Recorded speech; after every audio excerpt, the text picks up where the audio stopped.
ભૂતળ ભક્તિ પદાર્થ મોટું બ્રહ્મલોકમાં નાહી રે. સંત નરસિંહ મહેતા કહે છે, આ પૃથ્વી ઉપર, આ ધરા ઉપર સૌને માટે સરળ અને સુલભ છતાં સૌથી મોટો કોઈ પદાર્થ હોય તો એ ભક્તિ છે. અભણ કે ભણેલા કોઈ પણ જીવને પરમ તત્વ સુધી લઈ જનાર સાધન એ ભક્તિ છે. સંત માતા સતી લોયણ લાખાજીને મૂળ વચનનો મહિમા સમજાવતા કહે છે, જીરે લાખા મૂળ રે વચનનો મહિમા બહુ મોટો રે, એને કોઈ સંત વિરલા જાણે રે.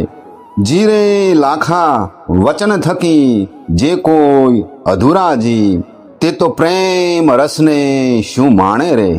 જીરે લાખા વચન થકી બ્રહ્માએ સૃષ્ટિ રચાવી જી, વચને પૃથ્વી ઠેરાણી રે. જીરે લાખા 14 લોકમાં વચન રમે છે, તેને જાણે પુરુષ પુરાણી રે.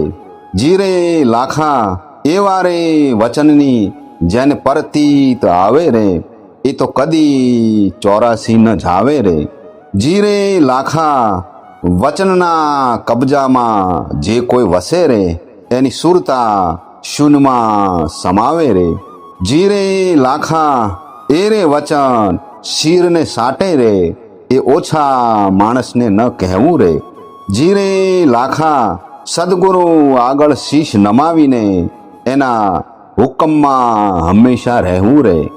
જીરે લાખા આદને અનાદમાં વચન છે મોટું રે, એને જાણે વિવેકી પૂરા રે.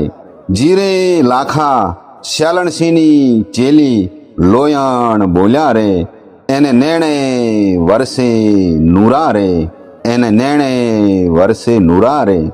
આ વાણીનો અર્થ આપણા સંતો ભક્તો આવી રીતે કરે છે.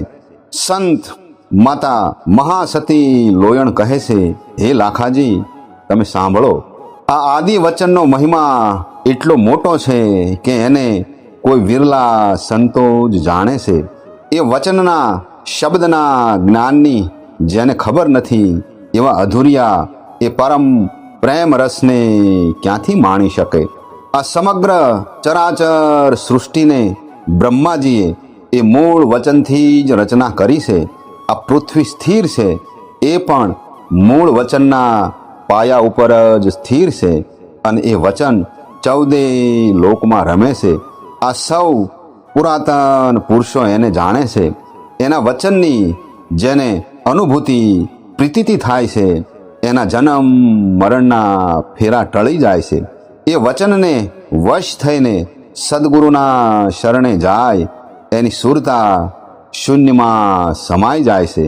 એ આદિ વચન તો શિર એટલે કે માથા હાટે કહેવાય, એ કોઈ અધૂરિયાને એ મૂળ વચન ના કહેવાય.